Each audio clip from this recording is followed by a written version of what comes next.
আল্লাহ বলে, বান্দা, আমার মতো দয়ালু মনিব থেকে কেড়ে তোরে আলাদা করে দিল। মা গাররাকা, আরে বান্দা, আমার থেকে কেন আলাদা হলি? আমি কি অপরাধ করেছি?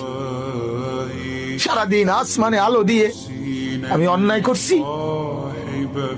আজ আবার রাতের বেলা ঘুমের পরিবেশের জন্য অন্ধকার করে দিয়ে আমি অপরাধ করছি?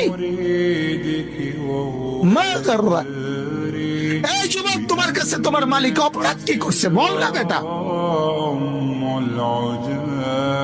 বল। কেন সেজদা করলি না ভাইয়া? আল্লাহ তোমার কাছে কি অন্যায়টা করছে? কি অন্যায় কি না দিছে মালিক?